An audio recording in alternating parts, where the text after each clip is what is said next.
Hubungan antar pribadi di lingkungan di mana aku dahulu tinggal cukup rumit. Jika kau mengatakan yang sebenarnya atau menceritakan rahasiamu kepada orang lain, mereka pasti mengejekmu atau bahkan menghinamu. Ibuku selalu berkata bahwa tidak semua hal dapat diberitahukan dengan jujur kepada orang lain. Karena kalau semuanya diberitahukan, engkau bisa terluka. Bersikap jujur bahkan jauh lebih tidak mungkin untuk kulakukan di tempat kerjaku. Misalnya, jika suatu hari seorang manajer tidak datang bekerja dan pimpinan menanyakan keberadaannya, semua staf akan berkata bahwa dia telah pergi keluar untuk membeli sesuatu atau menemui klien. Tetapi aku tak pernah menyetujui perilaku semacam ini. Suatu hari, aku mengatakan yang sebenarnya kepada pimpinanku bahwa manajer itu tidak masuk kerja. Setelah itu, rekan-rekan sekerjaku membenciku dan manajer itu bersikap buruk terhadapku. Menghinaku dengan cara yang sama seperti yang rekan sekerjaku lakukan. Merasa malu dan diperlakukan tidak adil. Aku menyembunyikan diri di kamar mandi dan diam-diam menangis. Hidup di lingkungan yang penuh dengan kebohongan seperti itu. Secara berangsur, aku belajar untuk berpura-pura dan bersikap curang. Dalam upayaku melindungi diriku sendiri, aku tak akan begitu saja mengutarakan pendapatku. Dan ketika aku melihat masalah, aku tak berani angkat bicara.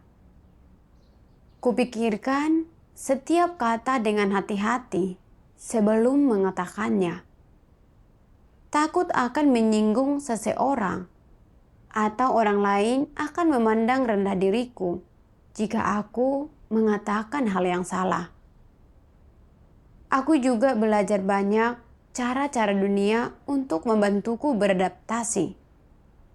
Sebagai contoh, bersikap cerdik dan tidak menyingkapkan kelemahanku agar orang lain tidak dapat mengetahui yang sebenarnya mengenai diriku atau meremehkanku. Taktik ini menjadi moto yang kujalani. Pada tahun 2019, aku menerima pekerjaan Tuhan Yang Maha Kuasa pada akhir zaman. Setelah aku memahami beberapa kebenaran, aku mendapati bahwa falsafah hidup itu salah dan Tuhan tidak memperkenan semuanya itu.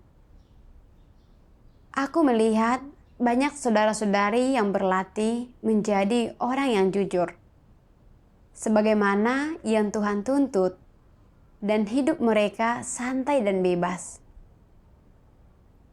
Mereka mampu berterus terang tentang segala sesuatu yang telah terjadi pada diri mereka, serta watak rusak yang mereka singkapkan.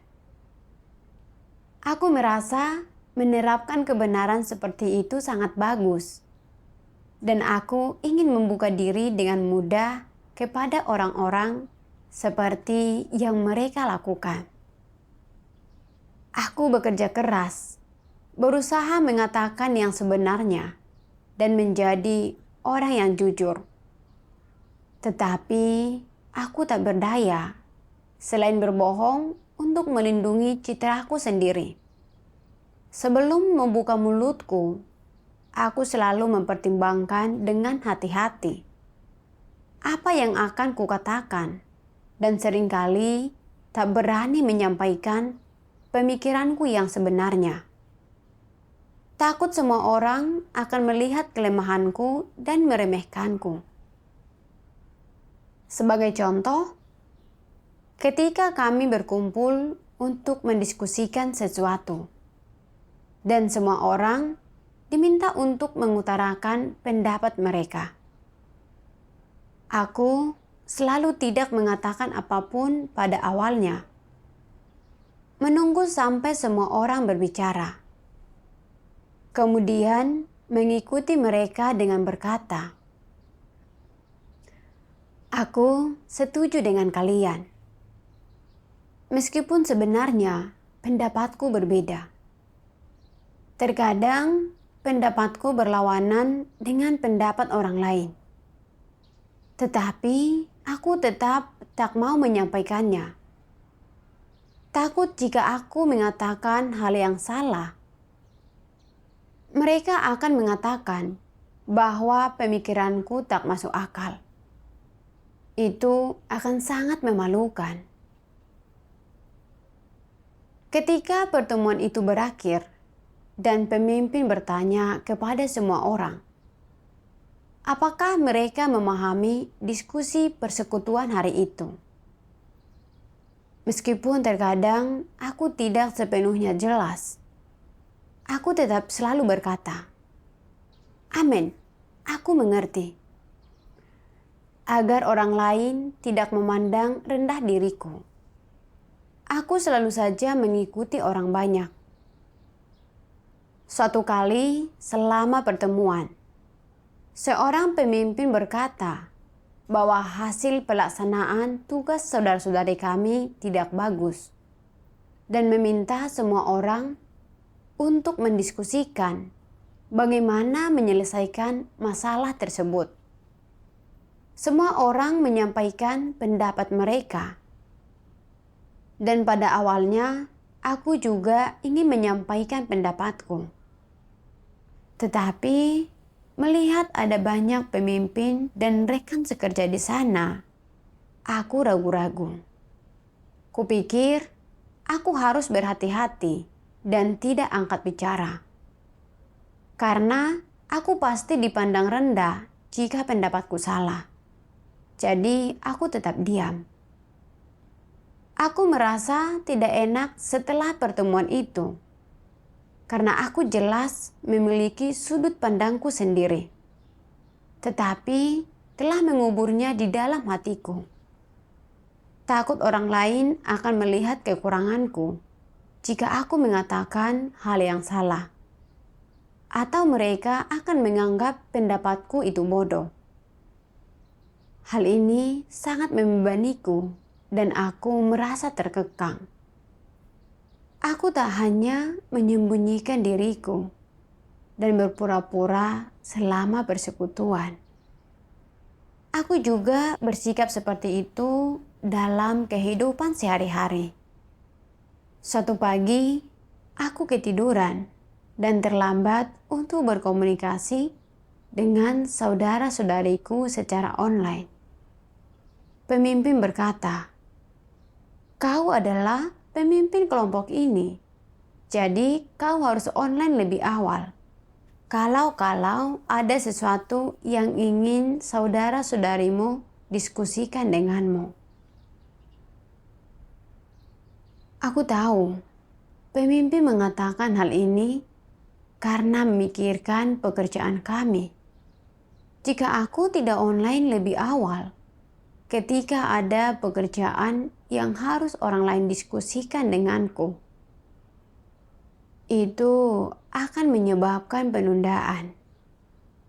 Namun, untuk menghindari agar citraku tak ternoda di hadapan pemimpinku dan mencegahnya berpikir bahwa aku malas, aku pun berbohong dan berkata, ketika bangun di pagi hari, aku harus makan, minum, dan merenungkan firman Tuhan. Jika aku belum melakukan perenungan sebelum online, aku tak mampu menenangkan hatiku dan tak mampu melaksanakan tugasku dengan baik. Dia tidak lagi mengatakan apapun, tetapi aku tahu aku sedang bersikap tidak jujur kepadanya dan berbohong. Selain itu, setiap kali dia bertanya mengenai keadaanku, aku selalu mengelak dan tidak mengatakan yang sebenarnya. Hanya menjawab, aku baik-baik saja. Padahal sebenarnya keadaanku tidak baik, tetapi tidak mengatakan yang sebenarnya, dan berusaha sebisa mungkin untuk menghalanginya mengetahui keadaanku yang sebenarnya. Terkadang aku menutupi keadaanku tanpa mengatakan sedikit pun tentang bagaimana perasaanku yang sebenarnya di lubuk hatiku. Aku melakukan hal ini karena aku takut kalau setelah pemimpinku tahu bagaimana keadaanku yang sebenarnya, dia pasti tidak lagi menghargaiku, atau dia mungkin menanganiku, atau bahkan memberhentikanku. Aku tak mau dia memiliki kesan buruk terhadapku. Aku takut kehilangan muka di depannya. Jadi, aku menyembunyikan keadaanku yang sebenarnya. Selama masa itu, aku terus-menerus hidup dalam keadaan negatif yang penuh kecurangan dan pembelaan diri. Aku tidak mencari kebenaran dalam segala sesuatu. Aku tidak mendapatkan pencerahan dari persekutuan, firman Tuhan dalam pertemuan. Dan aku tidak merasakan bimbingan Tuhan saat melaksanakan tugasku. Aku tidak menyelesaikan apapun. Jadi akhirnya aku diberhentikan. Aku tahu bahwa ini adalah Tuhan yang mendidik dan mendisiplinkanku, karena Dia tidak menyukai orang yang curang. Aku telah berusaha keras untuk berpura-pura, tetapi Tuhan melihat ke dalam hati dan pikiran kita. Dia mampu melihat kerusakanku dan menggunakan situasi ini untuk membantuku merenungkan diriku sendiri. Aku berdoa, Tuhan, pemberhentian ini adalah karena Engkau sedang menghajar dan mendisiplinkanku. Meskipun ini menyakitkan, aku tahu Engkau melakukan ini untuk menyelamatkanku. Tuhan, kumohon berilah aku pencerahan, agar aku dapat memahami kehendak-Mu dan mengenali pemberontakanku. Suatu hari, aku membaca bagian ini dalam firman Tuhan selama perenunganku. Ciri utama orang yang curang adalah mereka tidak pernah membuka hati mereka untuk dipersekutukan dengan siapapun. Dan mereka tidak mengatakan isi hati mereka bahkan kepada sahabat mereka. Mereka sangat tak dapat dipahami. Orang semacam itu belum tentu sudah berusia lanjut. Belum tentu orang yang sangat terlibat dalam urusan duniawi. Dan bahkan orang yang mungkin memiliki sedikit pengalaman. Tetapi mereka tidak dapat dipahami.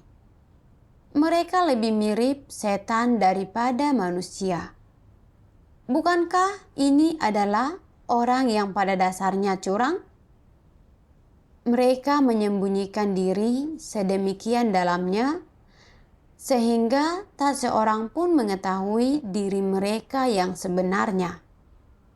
Sebanyak apapun perkataan yang mereka ucapkan, sulit untuk membedakan mana yang benar dan mana yang salah.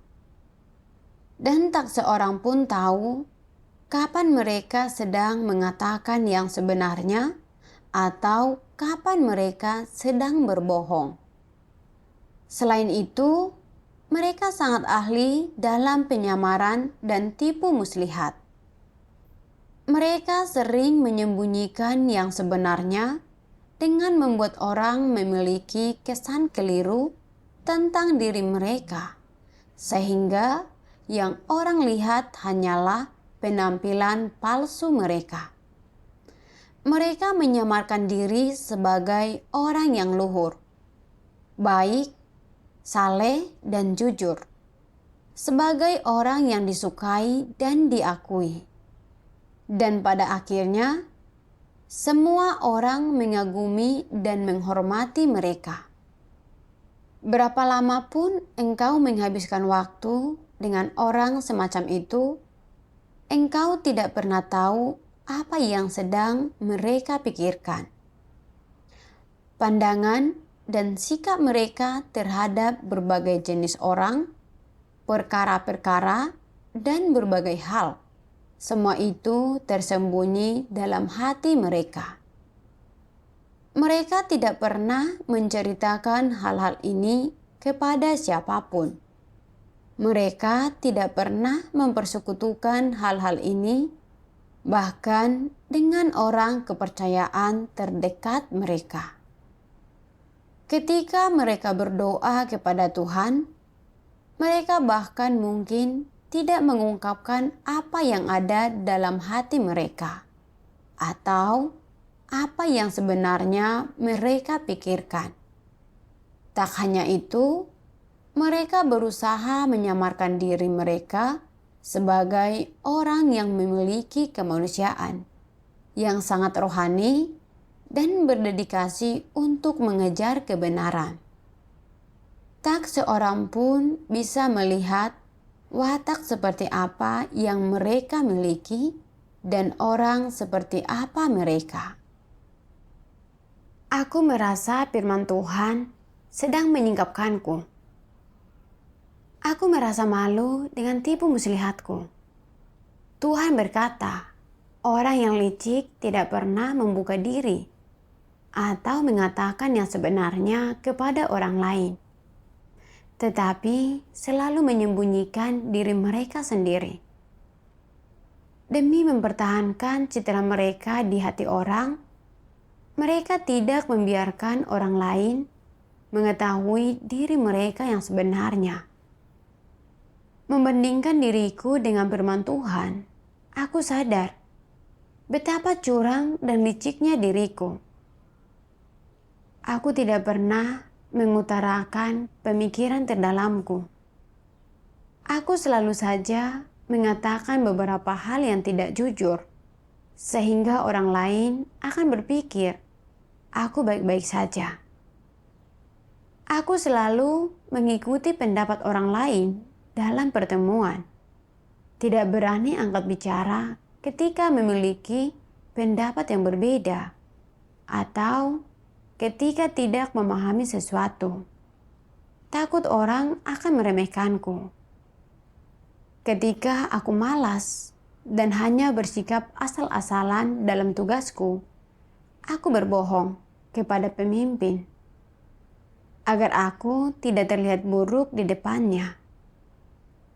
Ketika dia ingin tahu bagaimana keadaanku, aku tidak memberikan informasi yang seharusnya. Aku berkata, aku baik-baik saja. Firman Tuhan menunjukkan kepadaku betapa liciknya naturku. Setelah itu, aku terus melakukan pencarian tentang bagaimana menyelesaikan masalahku ini. Aku membaca dalam firman Tuhan. Engkau harus tahu bahwa Tuhan menyukai mereka yang jujur. Secara hakikat, Tuhan adalah setia. Jadi firman-Nya selalu bisa dipercaya.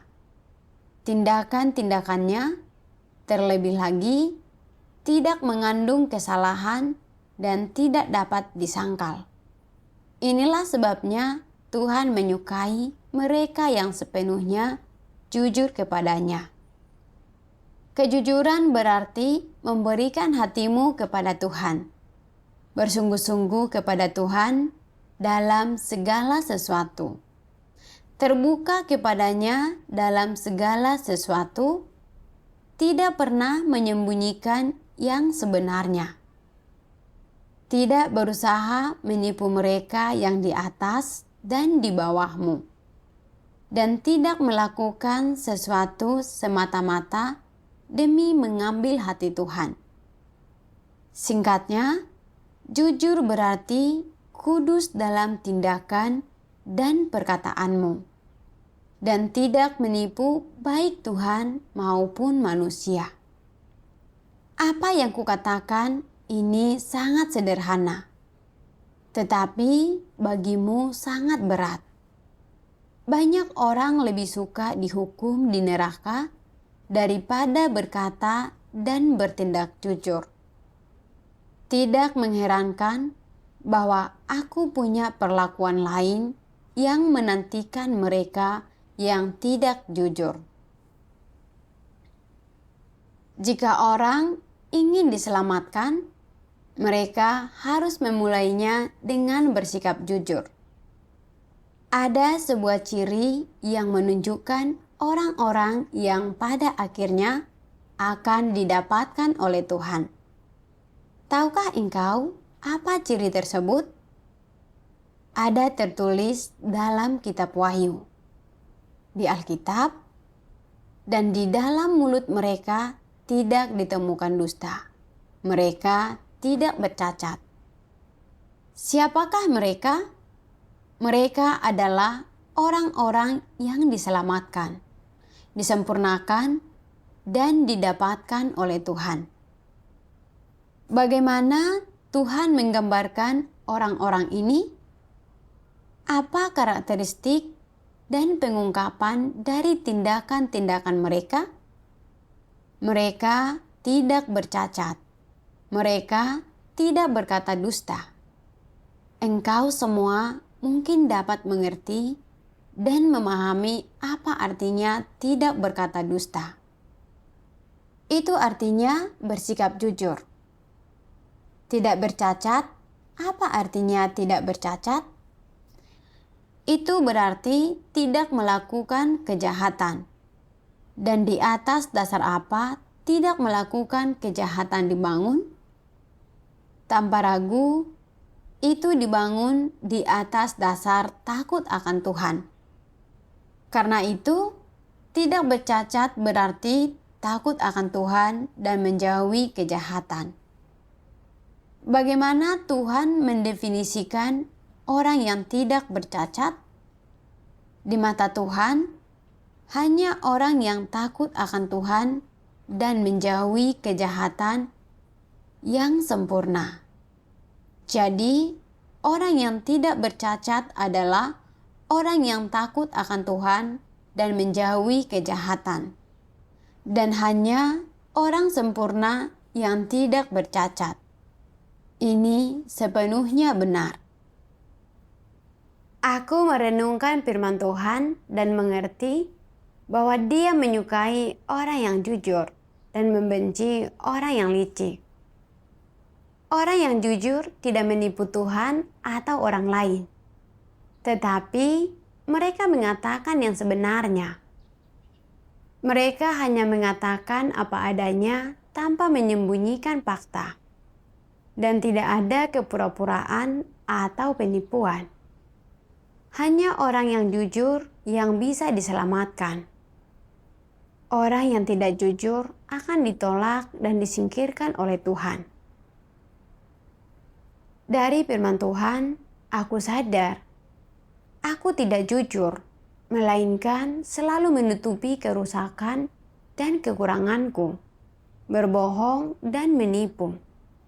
Aku tidak pernah secara terbuka mempersekutukan kelemahanku atau masalah dan kesulitan dalam tugasku, melainkan aku pandai berpura-pura. Tuhan dapat melihat ke dalam hatiku dan segala sesuatu yang kulakukan. Dan aku kehilangan pekerjaan Roh Kudus karena aku tidak pernah memiliki sikap pertobatan. Jadi, aku tidak mendapatkan hasil apapun dalam tugasku dan kemudian diberhentikan. Aku tahu itu adalah keadilan Tuhan. Karena kelicikanku membuat Tuhan jijik. Ini membuatku sadar bahwa aku memiliki masalah yang serius. aku mau bertobat. Berhenti melakukan segala sesuatu seperti itu, yang hanya akan berakibat Tuhan menyingkirkan diriku. Aku berdoa kepada Tuhan. Tuhan yang Maha Kuasa, aku berada dalam kegelapan rohani sekarang. Dan semua itu karena watakku yang rusak. Aku belum melakukan segala sesuatu seperti yang Engkau tuntut, melainkan telah bersikap curang dan licik yang menyebabkan pemberhentianku. Ini adalah keadilan-Mu. Aku tak mau terus berbohong, melainkan mau mengejar kebenaran, menjadi orang yang jujur, dan menjalani hidup sebagai manusia yang normal. Dalam pertemuan setelah itu, apapun yang kami diskusikan, aku menyampaikan pendapatku yang sebenarnya, dan tak lagi khawatir orang lain akan memandang rendah diriku. Aku hanya berfokus untuk menjadi orang yang jujur di hadapan Tuhan dan saudara-saudariku, dan berfokus untuk memuaskan Tuhan. Ketika pemimpin menanyakan keadaanku, aku tak lagi menutupinya seperti sebelumnya, melainkan membuka diri kepadanya tentang keadaanku yang sebenarnya. Kemudian aku mendapat bantuannya dan mampu membalikkan keadaanku yang negatif. Aku merasa itu adalah penerapan yang bagus, dan aku merasa jauh lebih bebas dan lega. Aku tidak tertekan dan sengsara seperti sebelumnya. Namun, natur licik itu telah tertanam dalam diriku. Jadi, aku mendapati bahwa aku tetap tak mampu menahan diri untuk tidak berbohong dan curang. Suatu hari, pemimpin meminta kami untuk menuliskan masalah yang telah kami temukan dalam tugas kami, termasuk masalah apapun yang mungkin kami lihat dalam tugas saudara-saudari lainnya. Sebenarnya, aku telah memperhatikan bahwa semua orang tampak sangat pasif, dan mereka tidak berfokus menggunakan firman Tuhan untuk merenungkan diri sendiri ketika mereka menyingkapkan kerusakan. Aku menuliskan semua itu, tetapi kemudian tidak mengirimkannya kepada pemimpin. Berpikir bahwa ketika aku telah menyinggung masalah itu sebelumnya, seorang saudari berkata, "Tak seorang pun mengatakan hal itu selain dirimu. Kau harus merenungkan. Apakah kau berharap terlalu banyak dari orang?" Kupikir mungkin hanya aku yang merasa seperti itu. Jadi, jika hanya aku yang mengangkat masalah itu, pemimpin mungkin berpikir aku bersikap bodoh, tak masuk akal, dan bahkan itu sama sekali tidak benar. Aku khawatir itu akan menghancurkan citraku di hadapan orang lain. Jadi, aku menghapus apa yang telah kutulis dan hanya menulis. Aku tidak melihat ada masalah. Aku tidak terlalu memikirkannya setelah itu. Namun kemudian suatu hari, aku membaca bagian firman Tuhan ini dalam perenunganku. Ada orang-orang yang tidak pernah mengatakan yang sebenarnya kepada siapapun. Semuanya telah dipikirkan dan diproses dalam benak mereka sebelum mereka mengatakannya kepada orang-orang. Engkau tidak bisa membedakan mana dari hal-hal yang mereka katakan benar dan mana yang salah. Mereka mengatakan satu hal pada hari ini dan besok mengatakan hal yang lain. Mereka mengatakan satu hal kepada satu orang dan mengatakan hal yang lain kepada orang lain. Semua yang mereka katakan saling bertentangan. Bagaimana orang semacam itu bisa dipercaya? Sangat sulit untuk mengetahui fakta-faktanya secara akurat. Engkau tidak bisa mendapatkan apapun yang akurat dari mereka. Watak apakah ini? Ini adalah kelicikan. Apakah watak licik mudah untuk diubah? Watak licik adalah yang paling sulit untuk diubah. Apapun yang berkaitan dengan watak melibatkan natur manusia. Dan tidak ada yang lebih sulit untuk diubah daripada hal-hal yang berkaitan dengan natur manusia. Ada pepatah yang mengatakan bahwa macan tutul tidak pernah mengubah bintik-bintiknya. Ini benar sekali. Apapun yang mereka ucapkan atau lakukan, orang yang licik selalu menyembunyikan tujuan dan motif mereka sendiri.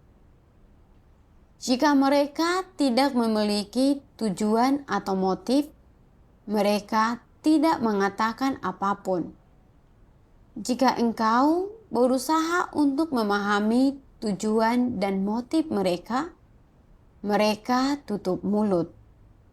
Dan jika mereka secara tidak sengaja mengatakan yang sebenarnya, mereka akan berusaha keras memikirkan cara untuk memutarbalikkannya, membingungkanmu, dan menghalangimu agar tidak mengetahui yang sebenarnya. Dalam semua yang orang licik lakukan, mereka tidak membiarkan siapapun mengetahui keadaan yang sebenarnya. Berapa lama pun orang mengenal mereka, tak seorang pun yang tahu apa yang sebenarnya terjadi dalam pikiran mereka.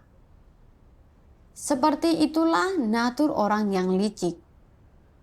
Sebanyak apapun orang licik berbicara, orang lain tidak akan pernah tahu apa motif mereka atau apa yang sebenarnya mereka pikirkan, atau apa tepatnya tujuan yang ingin mereka capai.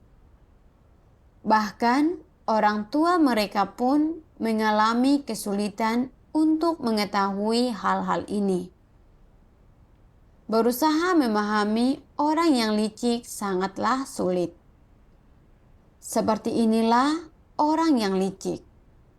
Bahkan sebelum melakukan sesuatu, mereka telah menyingkapkan kelicikan mereka. Ini adalah sejenis watak, bukan?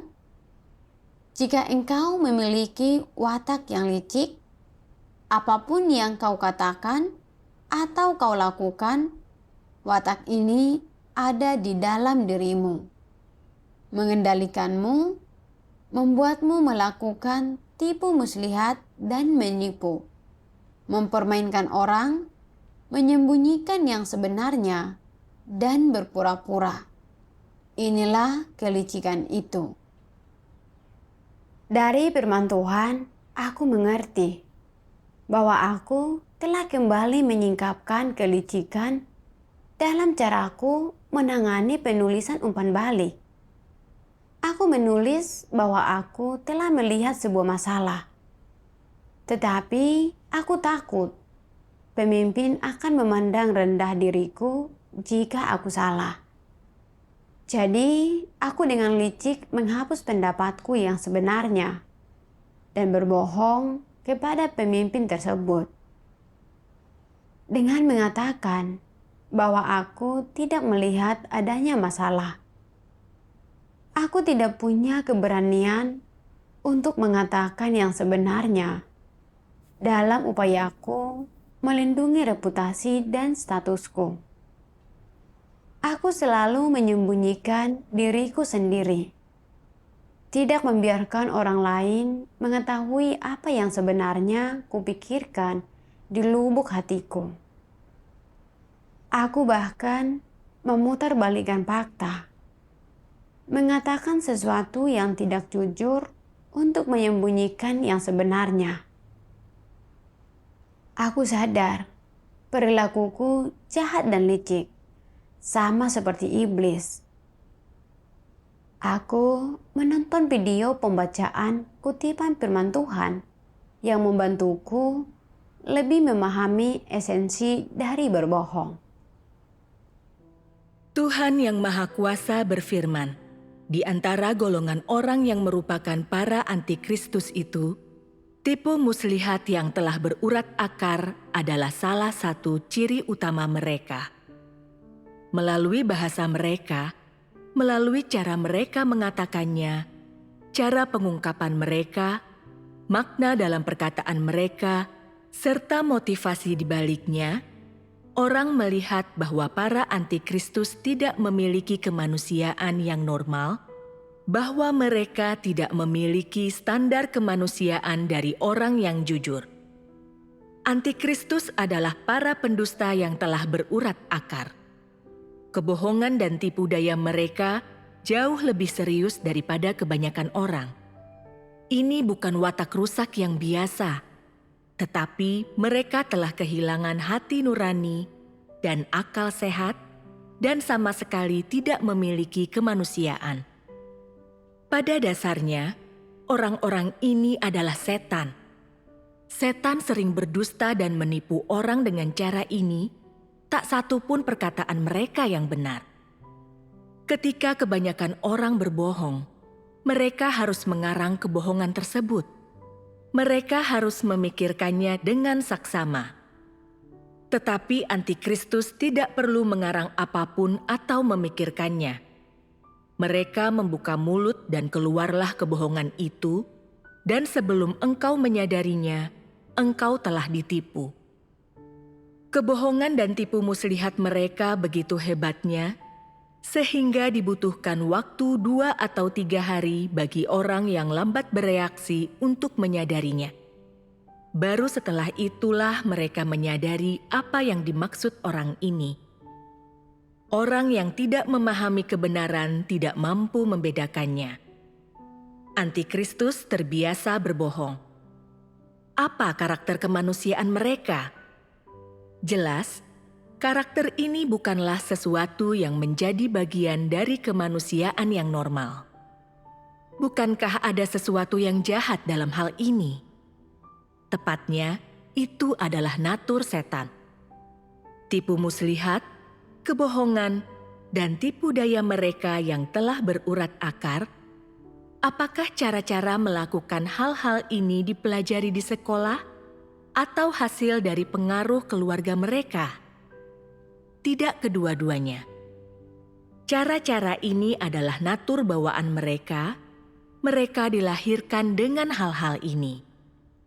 Ketika orang tua mendidik anak-anak mereka, tidak ada yang mengajari anak mereka berbohong dan menipu sejak kecil, juga tak seorang pun memaksa mereka berbohong atau menipu. Tetapi masih ada anak-anak yang selalu berbohong ketika mereka semakin dewasa, yang tetap berwajah polos, apapun kebohongan yang mereka ucapkan, dan tidak pernah merasa menyesal, tersiksa, atau bersalah atas kebohongan yang mereka ucapkan. Anak-anak ini justru menganggap diri mereka sangat pintar, teramat cerdas, mereka merasa beruntung, bangga, dan diam-diam merasa gembira karena mereka mampu memanipulasi dan menipu orang lain dengan menggunakan kebohongan dan taktik lainnya. Inilah natur mereka. Seperti inilah antikristus secara alami. Natur dan esensi mereka adalah pembohong yang berurat akar. Walaupun mereka sering menghadiri pertemuan, mendengarkan khotbah dan bersekutu, para antikristus tidak pernah merenungkan atau berusaha mengenal diri mereka sendiri Dan betapapun penuh dusta atau curangnya mereka, mereka tidak merasakan teguran dari hati nurani mereka, apalagi secara aktif berusaha mencari kebenaran untuk mendapatkan solusi yang membuktikan bahwa pada dasarnya antikristus adalah orang tidak percaya. Sebanyak apapun doktrin yang mampu mereka ajarkan kepada orang-orang, mereka sendiri tidak pernah menerapkannya, tidak pernah menganalisis diri mereka sendiri, dan sebanyak apapun kebohongan yang mereka katakan atau orang yang mereka tipu, mereka tidak pernah membuka diri tentang hal itu, melainkan berpura-pura dan tidak pernah memiliki keberanian mengakui di depan orang lain bahwa mereka adalah orang yang licik. Selain itu, mereka terus berbohong dan menipu orang jika mereka merasa perlu untuk melakukannya. Bukankah ini natur mereka? Ya, dan tidak mungkin mengubahnya. Natur ini bukanlah ungkapan kemanusiaan yang normal. Tepatnya, itu adalah natur setan, itu adalah watak iblis. Orang semacam itu adalah setan, mereka adalah penjelmaan setan. Tuhan menyingkapkan antikristus sebagai orang yang licik dan jahat, dan berkata bahwa berbohong sudah menjadi natur mereka.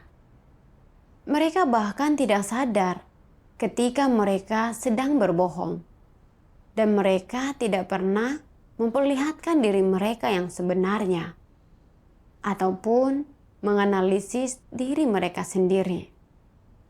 Itu mengingatkanku pada beberapa hal yang Tuhan Yesus katakan. Tetapi hendaknya perkataanmu demikian. Jika ya, katakan ya. Jika tidak, katakan tidak. Karena semua yang di luar itu datangnya dari si jahat. Engkau adalah anak bapamu yang jahat, dan keinginan bapamu itu yang engkau lakukan. Ia adalah pembunuh sejak awal, dan tidak hidup dalam kebenaran, karena tidak ada kebenaran di dalamnya. Ketika ia berbohong, ia berbicara dari dirinya sendiri, karena ia adalah pendusta dan bapa dari segala dusta. Berbohong berasal dari si jahat, dari setan, dan orang yang terus-menerus berbohong adalah setan. Selama ini, aku selalu berbohong dan menipu. Jadi, bukankah itu membuatku persis seperti setan? Seperti iblis? Firman Tuhan menyingkapkan keadaanku. Dan setiap kali kepentinganku terlibat, aku pasti berpura-pura dan menipu orang lain. Ketika pemimpin bertanya, mengapa aku terlambat online? Aku berbohong kepadanya untuk melindungi citraku. Dan setelah itu, tidak membuka diri ataupun menganalisis diriku sendiri. Ketika pemimpin meminta kami memberikan saran untuk pekerjaan gereja, aku tidak jujur agar orang lain tidak akan meremehkanku. Ketika menghadapi masalah, aku hanya memikirkan kepentingan pribadiku, memperhitungkan apa yang akan kuperoleh dengan melakukan tindakan tertentu, dan mengkhawatirkan apa yang orang lain akan pikirkan tentang diriku. Aku selalu curang dan hidup dalam natur iblis. Aku sangat bersyukur atas penghakiman dan penyingkapan firman Tuhan yang menyingkapkan diriku yang sebenarnya. Aku tidak mau terus-menerus dipenuhi dengan kebohongan, berpura-pura dan menipu seperti iblis. Aku ingin menjadi orang yang jujur, mengatakan yang sebenarnya, dan melakukan segala sesuatu dengan jujur. Hidup dalam keserupaan manusia yang normal. Apapun yang terjadi, aku ingin menyingkapkan diriku dan mengungkapkan watak jahat dalam diriku dan tidak lagi dikendalikan dan dipermainkan oleh iblis. Setelah itu, kuperhatikan saudara-saudari masih dalam keadaan negatif, pasif, dan mereka tidak melakukan tugas dengan lebih baik. Aku merasa sangat sedih karena tidak menjadi orang yang jujur, karena tidak memenuhi tanggung jawabku untuk melaporkan masalah ini kepada pemimpin sesegera mungkin. Sebaliknya, aku licik dan curang yang memengaruhi pekerjaan kami. Beberapa waktu kemudian, pemimpin sekali lagi meminta kami untuk menuliskan tentang masalah apapun yang kami temukan dalam pekerjaan kami. Dan kali ini, aku berterus terang. Aku menuliskan masalah yang kulihat. Pemimpin itu kemudian menyampaikan persekutuan untuk menangani masalah ini, dan saudara-saudari mampu mengubah keadaan mereka, dan mereka menjadi lebih proaktif dalam tugas mereka. Setelah itu, aku mencari pemimpin dan membuka diri kepadanya tentang kelicikan yang kusingkapkan selama masa itu, serta bagaimana aku telah berbohong kepadanya. Kukatakan kepadanya bahwa aku tidak mengatakan yang sebenarnya ketika dia bertanya kepadaku sebelumnya tentang keadaanku. Karena aku takut dia akan memandang rendah diriku jika dia tahu tentang kerusakan yang kusingkapkan. Aku mengatakan kepadanya bahwa berpura-pura seperti itu membuatku menderita. Aku sering berada dalam kegelapan, dalam keadaan negatif, dan aku tak mau lagi menyembunyikan masalah dan kesulitanku. Aku ingin membuka diri kepadanya tentang keadaan negatifku dan memintanya untuk membantuku melepaskan diri dari kekangan watak jahatku. Setelah memberitahu dia tentang keadaanku yang sebenarnya, dia sama sekali tidak memandang rendah diriku. Dan kemudian dalam pertemuan, dia menyampaikan persekutuan tentang firman Tuhan mengenai bagaimana menjadi orang yang jujur. Itu membantuku semakin memahami aspek kebenaran itu. Firman Tuhan berkata, berlatih bersikap jujur mencakup banyak aspek. Dengan kata lain, standar bersikap jujur tidak hanya dicapai melalui satu aspek. Engkau harus memenuhi standar dalam banyak aspek sebelum bisa bersikap jujur. Ada orang-orang yang selalu berpikir bahwa mereka hanya perlu berusaha tidak berbohong agar dapat bersikap jujur. Benarkah pandangan ini? Apakah bersikap jujur semata-mata berarti tidak berbohong? Tidak. Itu juga berkaitan dengan beberapa aspek lainnya. Pertama, apapun yang kau hadapi, entah itu sesuatu yang telah kau lihat dengan mata kepalamu sendiri, atau sesuatu yang telah orang lain katakan kepadamu. Baik berinteraksi dengan orang lain maupun menyelesaikan masalah. Baik tugas yang harus kau lakukan maupun sesuatu yang telah Tuhan percayakan kepadamu. Engkau harus selalu melakukan pendekatan terhadap hal tersebut dengan hati yang jujur. Bagaimana seharusnya orang berlatih untuk melakukan pendekatan terhadap segala sesuatu dengan hati yang jujur?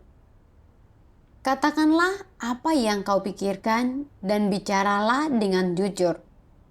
Jangan berbicara omong kosong, mengucapkan kosakata lingkup tertentu, atau kata-kata yang terdengar menyenangkan. Jangan mengatakan hal-hal yang menyanjung atau munafik. Tetapi, ucapkanlah kata-kata yang ada di dalam hatimu. Inilah arti menjadi orang yang jujur. Mengungkapkan pemikiran dan pandangan sebenarnya yang ada di dalam hatimu. Inilah yang seharusnya dilakukan oleh orang yang jujur. Firman Tuhan memberiku jalan penerapan untuk menjadi orang yang jujur.